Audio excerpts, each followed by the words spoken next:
This is the Flavor of Leadership podcast. I am your host, Clint Hoops. Together, we explore the unique blend of leadership wisdom that helps top leaders consistently achieve work goals, develop personally, and find fulfillment with family. Let's get started. Welcome to Flavor of Leadership, episode number 31. It is my pleasure today to have Travis Hoops here on the show with us today. And yes, you did hear the name right. It is another Hoops on the show. So grateful to have another one of my brothers, Travis, here on the show with us today. Welcome, Travis. Awesome. Thank you. I'm excited to be here.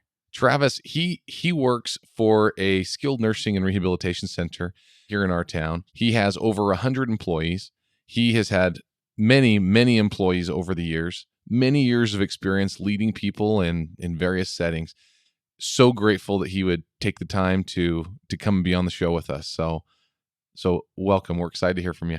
Awesome. I'm excited to have this discussion today. Excellent. Well, one of the main reasons I brought Travis on the show today, Travis is one of those people that is known for having a great culture within his operations where he has worked. And it's something that really has been tried to be replicated by other people in other places, and just always been so impressed by what he's been able to create. And there are so many people that love working with him and the teams that he creates. In the end, he has so many people that like to work for him, and in turn, because they like working for him, the people that work for them, his managers, they are loved by their people in turn. And so that culture that he has within his operation and ones he's had in the past, that's what we want to talk about today. So to start off the show, we have talked about culture in many of our episodes, and I always want to kind of revisit, what is culture? So when we talk about culture in our sense today, Travis, when you think about culture, what do you think about? Mm-hmm. I actually yesterday was doing a new hire orientation just yesterday, and we were talking about culture and what does that mean. And regardless if we want a culture or trying to make a culture, you're going to have a culture no matter what. There's not any group or organization or family or anything that doesn't have a culture. So either it just happens to you or you happen to it, kind of, basically. Yeah. Oh, it totally is. Yeah. You decide. I mean, you have the opportunity to define what that is. You can always change it. You can always do all sorts of things. But what it does is it takes repetition, and it really takes a lifetime to improve a culture. I say that facetiously a little bit because you don't have a lifetime always, right? But as we talk about like a family, we've had a lifetime that we've created our own culture, right? We either talk too much, we talk too little, we don't talk at all. Whatever that culture is, it's taken time to get there. The interesting thing about culture, it's essentially, what we're trying to become and what we intentionally try to do, or it's just, like you said, it's what just kind of happens. And it's kind of how we're known in a way, it seems. And every person, the way that I see it, every person impacts it. Talk about a family. We just recently had a new little baby in our family, and it's funny how even though she's small, it already impacts the way our family operates and who we are, and so it's kind of funny how every member of the team impacts the culture. Yep. And when you talk about culture, you just said it affects who we are. That's how I would describe culture. Is it's what we are. It's what we're about. It's what we're striving for, right? And so when we talk about culture, and especially in a work setting, it's what you do. This is who we are, and this is the type of people that we want to become. This is the type of people that we're trying to attract. I love it. It's not like there is some like perfect culture. Everybody needs to be like this. Is there? I mean, is there like some perfect culture out there, or? I always like to compare it to traveling the world or people in general. The best types of cultures, the best types of cities are what? Cities that have lots to offer, right? They have this place down here, this culture down here, this type of food. The variation. Totally. It's the same thing. You have, as you think about it, like if we have 100 plus employees, you're dealing with 100 plus lives. Then you're dealing with your customers. And in my setting, we have a group of people that live there at the care center. And then you have the employees and the residents, families beyond that. I mean, you're just dealing with so many people. and so many cultures and different things like that. And that really And is hundreds and hundreds of lives are impacted. totally, yeah. And for better, for worse, right? And so that's when I talk about culture. The variation of culture is what makes things awesome. So we were talking about culture, in your current setting. You have, I mean, let's talk a little about that. I mean, you have over 100 employees, and obviously they're not all there at the same time. Whereas we have other people that work in other offices that, the entire team is there from 9 to 5 every day. And so everyone's there. And so in that setting, what's the difference between a setting like that, an office setting where people are there from 9 to 5, same group every day, versus a large group like yours that's spread out 24/7? So there's lots of different things. If you're working 9 to 5 together every day, you're gonna get the good and bad and the ugly with everybody, right? And you're gonna know them really well. We have a core group. It's called a department head group, right? That we meet every single day, every morning. And in that culture, we have a very strong friendship, and we're friends even outside of work. We've grown to have that. There's that very core group that's really strong, and then that core group grows, right? And we have nurses on the floor, CNAs on the floor, different, we have housekeeping, we have dietary. All of these people are so important to our facility. We need everybody. And so building that culture sometimes might be a little more simple if they are all in the same room all the time, because you kind of can, have that directive and kind of know where everybody's going all the time. So in this setting, when people are there 24/7, the night crew, I'm not there at night as much, and I'm going to have a lot of trust in them that they're doing the right things. And so that's really where it comes down to, is it requires a lot more trust. And I'll dare say that's probably one of my hardest areas, is getting to know people that I don't see all the time. I mean, that's one of the most difficult things. For one, you want them to know that you care about them, but at the same time, it is hard. You can't spend 24/7 at work, right? It's not real. And so we try to do things, that we go in and see them and things like that, but it's not often enough. And you have so many different shifts and so many different things that I can come in on Monday and only see a portion of that group that works at nights. And, if I come on Wednesday, I get a different group, so it can be difficult. So in that type of a setting, what do you do? What do you do for people? How do you, as the leader of the entire operation, help those people know that you care about them and that the company cares about them? Yeah. How does that come through? Who do you trust to do that? Yeah. The first thing is you have to hire the right people. And I don't want to sound cliche with all of that, but The realistically, cliche things are often the true things, that are right? the most true. Yeah. Yeah. First off, you got to hire the right people. That staff that works the night, they got to be great. And in my situation right now, they're amazing. They do a phenomenal job. We have some very strong leaders at night. That's awesome. So you need that first. But also too, in my setting, those department heads are so key. I have a director of nursing that's just totally awesome. Like, I love working with him, and his name's Chris, and he actually does a really good job. He just goes and he'll go buy some drinks and just take them to all the staff. He knows what they like, and he just goes and pops in and sees how they're doing and makes sure they're doing okay.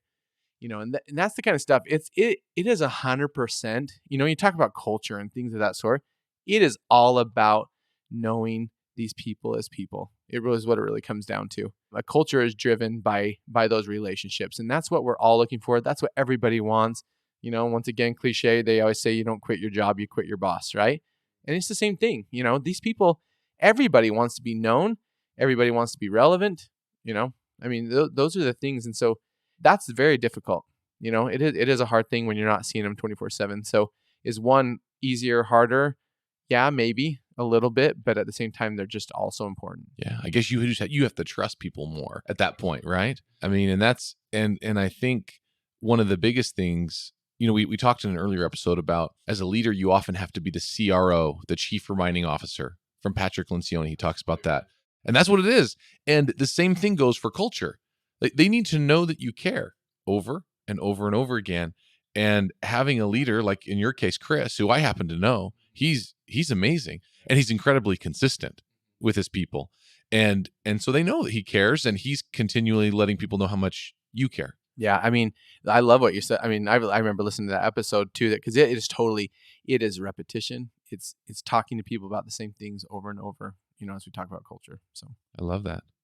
So one of the things right now that people are struggling with, I know, are, coming off of, 2020 with COVID, so many companies are still working remote now. We're not, we're not completely out of that. And some companies may end up continuing to work remote. Yeah, and that's becoming a more and more common thing. So we have more people than ever working remote. And so that changes the culture, changes the way that people work. And I know in your past as well, Travis, you used to run a home health and hospice company where everything was done at home instead of in a facility like now. How were your challenges different then than they are now? So in that setting, this is really bad to say, but there was honestly employees that I had never even met. Isn't that weird? That'd I be mean, so easy for it to happen oh, though. totally. I I mean, they're a mean, PR, they're an as needed employee, and you would never see them, and they would either work on weird hours of the night or whatever it be, and that was like, we probably had, I don't know, 40 employees there, and there was probably two of them, maybe that one. I don't know. There wasn't a ton that I didn't know, but at the same time, the fact that I was there for a couple of years and I didn't know someone is out there for me. So with that, I mean, it creates a whole nother setting. You have to be creative, and so with today's technology, though, too, it also is a lot easier. It wasn't that long ago that I worked there, but I think we need to find new strategies of doing something. I don't think that working at home remotely, in my setting, we can't do that because we're taking care of people, right? But, I think that we've got to find new ways to do things. And that's what it really comes down to, is that how do we have those meetings now? Is it if you're living remote all over the US, how often are you meeting? You need to meet in person, but also how often are you meeting via Zoom or whatever platform you're going to do? yeah, and if you don't have that communication that happens kind of on a whim, some of that little communication times are the best. And that's hard. You can't have those as easy, via technology.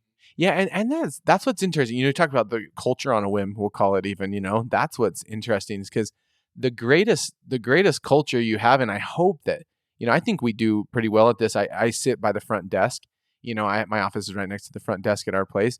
And it's kind of like the watering hole where everybody comes. We have a receptionist there. Her name's Kathy, and she's just I mean, just outstanding. Everyone loves her, residents and staff members. And you just hear all sorts of things. I know that this person likes to go and hang out with their family on the weekends, go water skiing or whatever it be. I mean, you hear it all, and those things are so essential to culture. If you want to talk about it that way, we have social media and all these other ways too to connect, and that's something I've always, social media. I'm not one that posts a lot or anything of that sort, but I do follow people because I like to know what they're doing, and it's a great way to connect with people on a different level. You know what I'm saying? Kind of what they're doing, what their interests are and things like that. And so in real life, I'm able to connect with them better as well. Yeah, that's a good idea. In our world at Certified, 90% of our employees are out in the community as well, working on Very jobs. similar to the home health and hospice setting, right? Very similar to the home health and hospice setting. And we do have, meetings and things that will happen. But even during COVID, we weren't able to have those. And so we had to get pretty creative. And we found we did have to start using some of these things. Some of our executive directors were finding times where they would start actually doing like videos, and they would record themselves on videos and send them out to the staff. Like funny videos or Well, more like just educational videos? more just like helping to educate and talk. Yeah, like, hey, this is what's happening. Give an update, because, like you said earlier, I think you said people want to know what's going on. Like employees, they want to know what's happening, and it was one of those ways that we found shortly after COVID started. People stopped knowing what was going on, and they felt vulnerable, especially during that time. And so we were able to communicate in those ways, and it was fun to see how people would respond to some of their leaders just sending a simple little video, with their phone turned at them, and send it off. And wow, it helped people feel like everything was going to be good. Everything's going to be okay. And so it helped with the culture. So That's on that way, awesome. for sure. Yeah, it's totally new creativity. Obviously the world has changed a little bit, and hopefully there's some good to it. I guess I mean, I can tell you a lot of stuff that might not be good. But if there's things that we can improve on, with that type of communication, those are simple things. So changing directions just a little bit, how have you found during times like at the beginning? So let me rephrase it again. Let me set it up a little bit again. We talked at the beginning about how if you aren't intentional about the culture you want to create, It just kind of happens to you. You have a culture either way, but you either determine what's going to be or you just let it happen. So I know in my past, I've had times where I have let it happen and times where I've been intentional. Have you had that happen in your past? And what's the difference in the way that things look? What happens when you just allow it to just go? I've had different times of culture. I think we all have it come and go all the time. It honestly, if you talk about that chief reminding officer thing is so funny because that literally is what it's all about. You know, when you're parenting, it's the exact same thing. It's repetition and it's those type of things. So I think you can go from a great culture to a very poor culture and it can go really fast. And so as you find yourself going into one of those poor cultures, you need to reset and you need to get going. You need to always be reinventing yourself. And so I have seen pieces, if you talk about the culture as a whole, I've seen pieces of it start going away and I have to reel it back in. I think I probably had similar. That's a good way of putting it. It's not that the whole thing just falls apart, even though sometimes it does, right? Or it feels like it. It feels like it, but really it's like, no, it's not actually all falling apart. It's just you kind of lose track of little pieces. Mm-hmm. Yep. Yeah. And like what we talked about earlier, just a second ago about how people want to be connected and things like that. You can be focusing on this person that's having a lot of struggle, but then your rock star person over here is not getting any contact. And that can be just as dangerous, even though they're totally solid and they're going to do good because that's who they are. You've got to watch it all. And you've got to be a little bit of everything. You think about the guy at the circus, that's spinning the plates. I saw this talk the other day on the internet just about how your life is never going to be just like, oh, I can focus perfectly proportionate amounts of time on everything that I'm doing, and they compared it to this, the guy at the circus spinning plates. You have to sit there and spin this plate and then go to the other plate and spin that plate. And then you have to go to the other plate and spin that plate. And then all of a sudden that plate falls off and then you have to pick it up and start spinning it again. I think it's very comparable to culture and it's comparable to anything that we're doing. You're never going to be able to be perfect in every area. And so we need to do our best and just, try to keep spinning that plate as much as possible. It's never done. Yeah. Right. You're never It done. honestly isn't. And that can be draining and that can be hard. But once again, it goes back, find the right people and share that with others. Finding that right people. I know we talk about how and share the cliche that success with is, each other as but, well. But yeah, sharing successes. I like that. Because sharing successes with others as well and help them out, especially in a situation like where you have department heads and each of the departments, they're trying to help push a healthy culture, a culture of accountability, a culture of, great performance, a culture of, whatever it is that you're trying to be known for, trying to portray. When they have successes, sharing that with each other makes all the difference and helps you know that it's possible. So earlier we were chatting prior to the show and you were talking a bit about you had a job years ago that your boss had talked about creating a Disneyland experience. Yep. And so tell us a little bit about that situation. I thought it was interesting. Yeah, I was it was probably one of my first jobs after high school or something. I worked at the St. George Rec Center.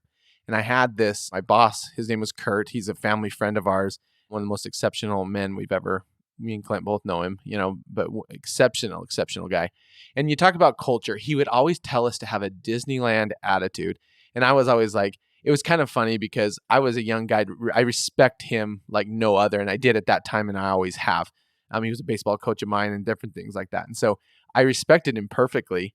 But I remember like laughing with others going, yeah, Disneyland attitude. And what he meant by that was, hey, be your best self to everybody. You're always on stage, right? And these are things that I've learned later on that now I understand what he's coming from. But, it's like if you're walking by a piece of paper on the floor, pick it up. Don't wait for the custodian to pick it up. You pick it up, and those are the types of things. And so I remember, in the staff meeting, remember Disneyland attitude, he would always preach it every single time. And I remember sitting there going, oh my gosh, why does he always bring this up? He always talks about this. And others would laugh about it. And we'd all joke about it. All, once again, fully respected him. We all loved him, but it was always just something that was kind of a funny thing that we would talk about. And it's really interesting because I run into that same thing right now. I want people to have a Disneyland attitude at my place now. I want us to pick up the paper. I want us to do those types of things. And it's just so interesting that sometimes I'm like, gosh, why don't people understand that? Why don't people get along, do that with me? And I was talking to you earlier about this and I was like, I was that person. I was that person that totally, I did it still, but I wasn't fully engaged. And it's so You funny. complied, but you didn't get it, so to speak, right? Totally. Weren't Totally. bought in all the Yeah. way. Or And I would have considered myself a really great employee and a great person. I don't think I've ever been different, but it's really funny how as time goes on and experience, you learn more and more. And so I really think, this is the plug for those people that you feel like are not engaging. Help them see the vision and continue on. They're just learning, you know what I'm saying? So, but it's really interesting because it's probably just payback for me now. That when you have maybe those what I people did to that him. won't, Yeah, I don't know. that won't get I'm on sitting there. board. Yeah, well, it's so funny because I've thought about it a ton. That I'm like, I was that person. I was a great employee. I really feel. I was not doing anything I wasn't supposed to do. I wasn't. I was showing up to work on time. I was doing everything that you should do, but ultimately, I was not helping push the culture forward. At that point in time, I didn't seem like a big deal at all. And we were dealing with the rec center. Where what were we dealing? But what could I have done? Maybe I could have affected some little kid to have a better life or something. I don't know. There's so many things that you could think about that could have changed. There's so many different things that could have changed that if I would have been more engaged and more bought in, I guess. So I don't know. It's just a thought. Do you have anybody at, perhaps your current operation or one more recent that struggled to see the vision, but yet you intentionally did something to help them come around? Can you think of any examples, or even just in general what you've done with people like that? Yeah, I think, you know what? There's lots of people that fail to see the vision. And honestly, sometimes that vision comes in clearer and blurry. It goes in and out all the time. And that's really where, I've had it happen to me before, to where I've like started going, okay, is this even worth it? What are we doing? Like, I Beating keep my head talking. against a wall, Yeah. trying to. Yeah. You're going to staff meeting and like, does anyone get this? Like, am I the only one Or people that sitting on their cares? cell phones as you're up Yeah. there bearing your Yeah. heart out, trying to help them Exactly. see the vision. Exactly. And now that we're talking about it, I'm like, I was that guy. You know what I'm saying? And not intentionally, nor did I have any kind of malintent. It was strictly just because it's all about being engaged, right? So, I mean, yeah, you run into it all the time. Like I said, I've even been that person. So, and in my current role, I have to always check myself. There's times that you get down and it sometimes is lonely, but you just have to pick yourself up again and keep going. Yeah. As the leader, it's hard because not only are you trying to help everyone else see the vision of what you're trying to create, but you have to keep the vision yourself because if you don't typically have someone else reminding you either. So if you lose track of it, so goes everyone else because everyone will do as the leader does. Yep, exactly. No, and we see that all the time. Just that, your staff is going to respond the way you respond. And then another thing to add to that whole thing about culture and leadership, someone told me the other day, in fact, it was kind of it was something to do. My staff was making fun of like some of my department heads. They weren't making fun of me. I say that loosely, but they were mimicking something I say. Like I always say, "Hey, watch your labor, watch this." I do all these things, and they were like mocking, just joking around with me doing that. But I heard a quote one time that it said something like, "You're doing a good job as a leader when your people can imitate you." Yeah. Well, so going back, we talked about Chief Reminding Officer with Patrick Lencioni. That's the Is that book from there? where Okay. that's the portion where he says that. He says, I always thought I made that up, so yeah, that's yeah. good. You just read enough to get that. That's awesome. No, it's so true. Yeah, if someone's mimicking you, that means you're doing it right. Yeah.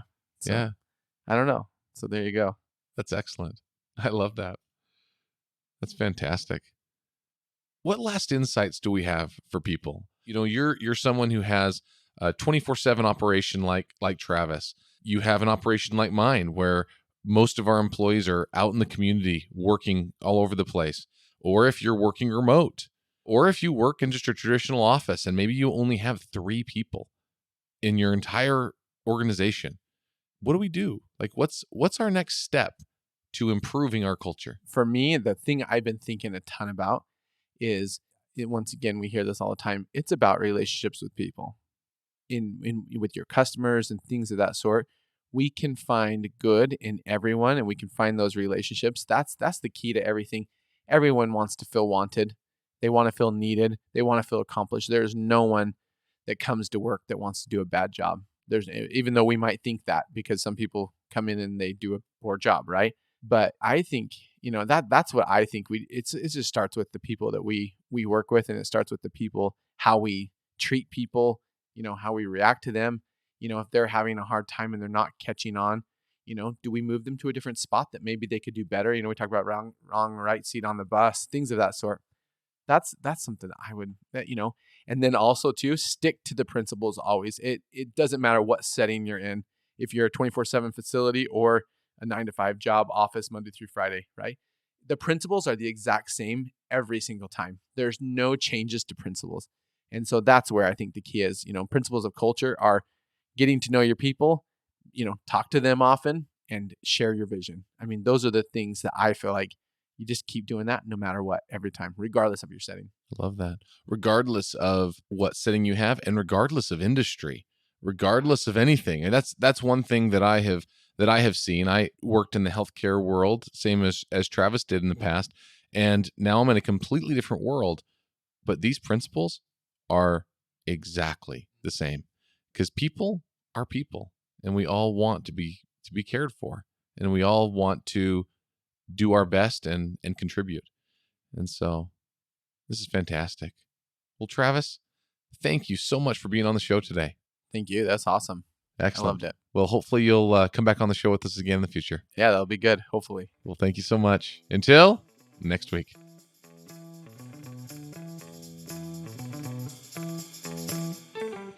Thanks for joining me on this week's episode of the Flavor of Leadership podcast. If you enjoyed what you heard, please share it with a friend. And if you haven't already, subscribe, rate, and review the show on your favorite podcast player. If you have any questions, comments, or feedback for us, you can reach me directly at flavorofleadership.com. Thanks for listening.